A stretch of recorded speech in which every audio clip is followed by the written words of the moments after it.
Grady Chester stood in front of the mirror, adjusting the crisp white collar of his uniform. He could hardly recognize himself in the reflection. His broad shoulders and hefty build cast a formidable figure, the kind that inspired confidence and commanded respect.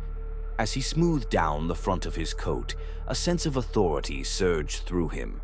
He was the head nurse at the Meadowvale Insane Asylum, and today was just another day of ensuring that order reigned within the walls of this institution. He bellowed, "Finkel!" his deep voice echoing off the sterile walls. From the corner of the room, a small figure scurried forward.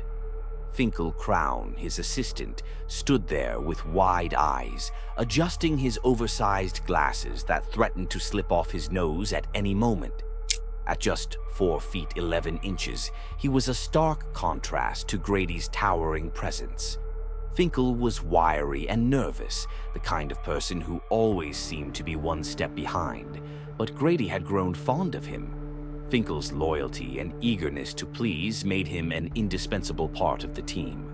"Yes, Mr. Chester," Finkel replied, his voice barely above a whisper. "Let's do the roll call.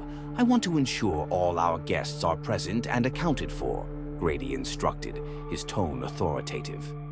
"Yes, sir," Finkel squeaked, pulling out a clipboard that looked far too large for his small frame. He fumbled with the pencil, his fingers trembling slightly as he prepared to take notes. As they walked down the long, dimly lit corridor, Grady felt a sense of pride swell within him. The asylum, with its peeling paint and flickering lights, was his domain. He had the power to maintain order, to care for the patients, and to ensure that everyone followed the rules. It was a responsibility he took seriously, even if the world outside had long forgotten the importance of places like Meadowvale. "First on the list is room 101, Mr. Collins," Finkel announced, peering down at the clipboard. Grady nodded, his mind already racing ahead. "Make sure to check on his medication schedule. We can't have any incidents like last week again," he said, his voice low and serious. "Yes, Mr. Chester," Finkel replied, jotting down notes with a frenzied scribble. As they approached the door to room 101, Grady felt a slight twinge of unease. It was a feeling he often brushed aside, convinced that his authority would keep any chaos at bay. He knocked firmly on the door, the sound reverberating through the silence. "Mr. Collins, it's time for your medication," Grady called out, his voice booming. Inside, there was a shuffling sound, followed by a low mumble that Grady couldn't quite decipher. He exchanged a glance with Finkel, who was now biting his lip nervously. "Open the door," Grady commanded, and Finkel hastily did as he was told. The room was dimly lit, and Mr. Collins sat hunched over in the corner, muttering to himself. Grady stepped inside, his presence filling the room. "Good morning, Mr. Collins. How are we feeling today?" he asked, adopting a tone of forced cheerfulness. Not a patient, Mr. Collins repeated, his eyes wild and unfocused. Grady frowned. "Of course you are, Mr. Collins. You're here to get better. Now, let's have your medication." As Grady prepared to administer the pills, Finkel stood by the door, nervously glancing around as if the very walls were closing in on him. He was always on edge, but today seemed particularly tense. After a few more rooms and encounters with other patients, Grady and Finkel stepped outside to walk the grounds. The sun shone brightly, casting long shadows across the manicured lawns. Grady relished the fresh air, feeling invigorated. He glanced at Finkel, who was scribbling notes about the state of the gardens. "Look at these flowers, Finkel.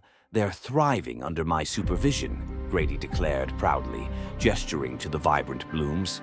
"Yes, Mr. Chester, they do seem to be doing well," Finkel replied, though his eyes darted nervously at the distant trees, as if expecting something to leap out at them. As they continued their rounds, Grady couldn't shake the feeling that something was amiss.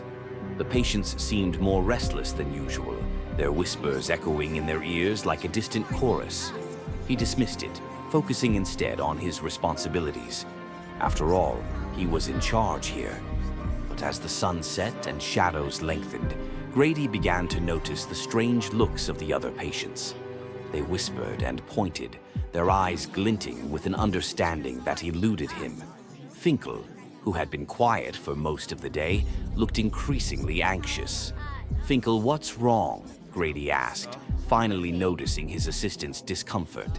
"Nothing, sir, just the usual," Finkel stammered, but Grady could see the beads of sweat forming on his forehead.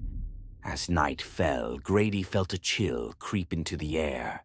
The asylum, with its twisting hallways and echoing voices, began to feel less like a place of authority and more like a labyrinth of confusion.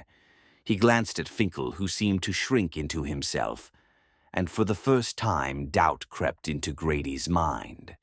"Let's head back inside," he suggested, trying to shake off the unease that had settled in his stomach. But as they turned to leave the grounds, the shadows deepened, and Grady began to wonder. Was he truly the head nurse, or was he just another lost soul wandering the halls of Meadowvale?